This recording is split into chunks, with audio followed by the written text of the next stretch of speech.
We are going to continue to look at applications of both exponentials and quadratics.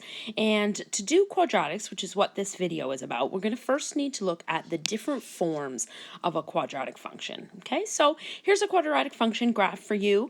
And I'd like you to pause the video and come up with the equation in vertex form. So you need the vertex, you need the stretch, and you need the equation. Go ahead and try that. Okay, check out how you did. Hopefully it's nice and clear. This equation is given in vertex form, right? And that's the form that we've been discussing. It looks like y equals a bracket x minus h squared and then plus k. So it, of course, tells us the vertex. That's why it's called vertex form, right? That's what it's useful for. Now, I just want to add some terminology here. The vertex actually of this parabola here shows us the maximum. So this point up here is the maximum. So the other thing that we often say is that in this case it's opening down, so we do have a maximum, a max or a min, depending on whether it's opening up or opening down. And we would say here that the maximum value is this value right here, which is 18. So the max is 18, and it occurs when, okay, and if I just go all the way down, I need the x value there of the vertex when x equals -1. Okay, so really we're just interpreting the vertex, right? The max is 18 when x equals -1. That's when it occurs. Okay, so that's the vertex form. Useful to tell us the vertex.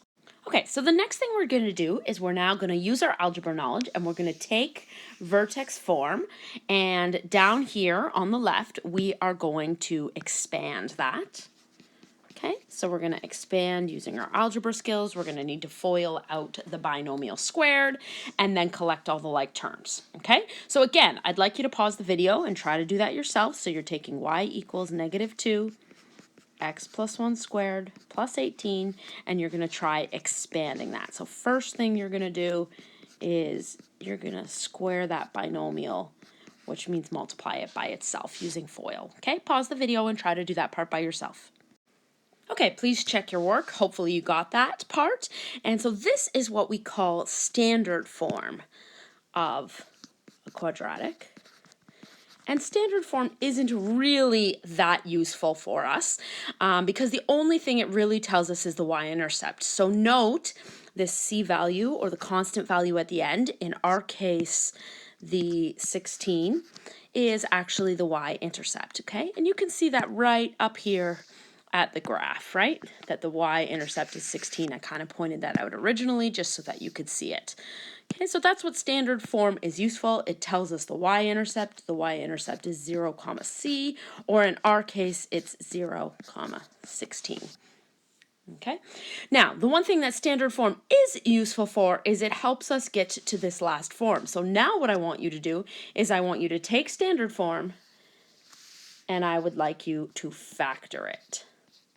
Okay, so it's a trinomial and it has a coefficient out front that you need to common factor out. Okay, so we're starting with -2x squared minus 4x plus 16, and your first step is going to be to take the -2 out, meaning divide all the terms by -2. So again, go ahead, pause the video and do that. Okay, double check your work. Remember, you can always expand to double check your work. Now you're going to factor the trinomial using the man method. Two binomials, you're going to put an x in front, and with that man method, we're looking two numbers that multiply to -8 and add to 2. So multiply to 8, right away my mind goes to 4 and 2. Okay, and in order for them to add to -2, it's got to be plus 4 minus 2. Okay, and this is the third form of a quadratic, which is called x-intercept form. Why do you think it's called x-intercept form? Because it tells us the x-intercepts. Now, this is where things get just a little bit tricky in terms of signs. Okay, this is what the general form looks like. This one right here. Okay, and it has subtract signs in it. And so basically, you can sort of look at this version that we have up here. Oops, sorry, it's highlighted in blue. And it's sort of the opposite numbers that you see. So here the x-intercept is 2, so 2 comma 0, or x equals 2.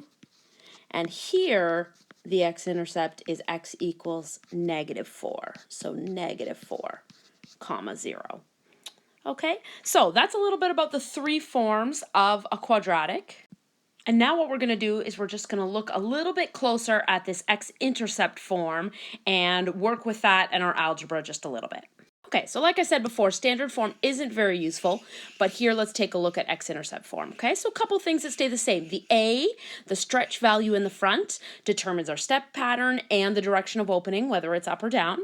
And then the R and the S values are the x-intercepts, and you just need to remember to sort of use the opposite signs of what you see, and I'll explain more with what I mean in our examples, okay?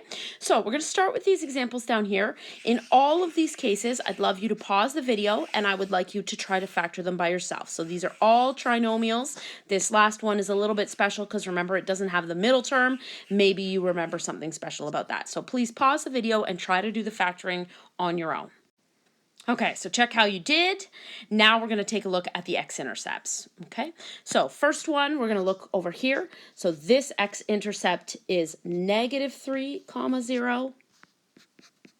I'm writing it like that. It's good to write it in ordered pairs because if you are graphing, that helps your understanding.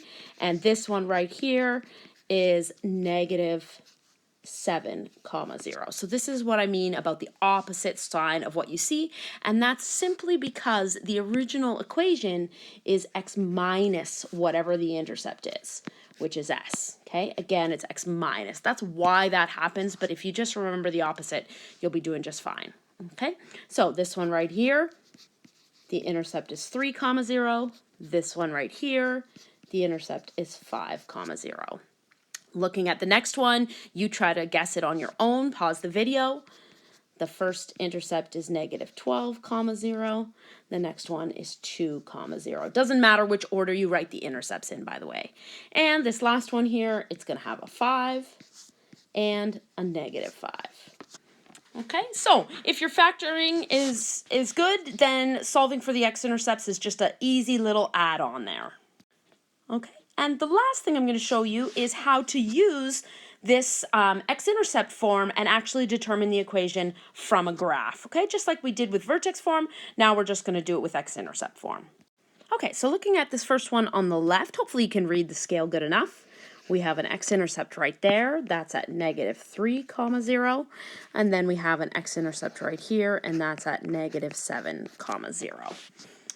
Okay, vertex is down here, and we're going to use the vertex to help us determine our A, right, our stretch factor. So it's positive, it's opening up, and then we can see that I'm going over 1, up 2, right? So that means our A value is 2.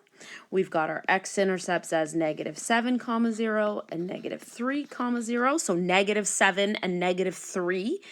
I'm just going to write that like this as well so that you can see it like that. And so let's go ahead and put it into x-intercept form. So same thing, it's going to be y equals our stretch, and then we're going to set up our brackets.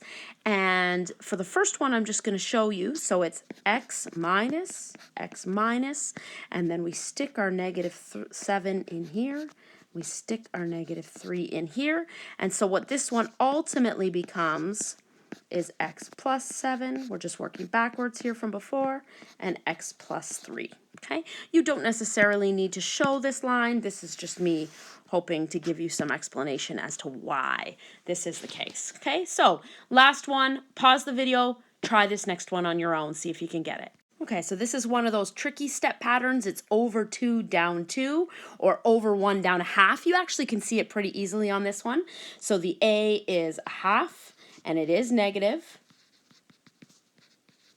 Okay, and our x-intercepts are x equals 2 and x equals 6, or 2 comma 0, 6 comma 0. So let's put it all together. We get y equals negative a half. It's going to be x minus 2 and x minus 6. Okay, so you're going to practice some of this, and good luck.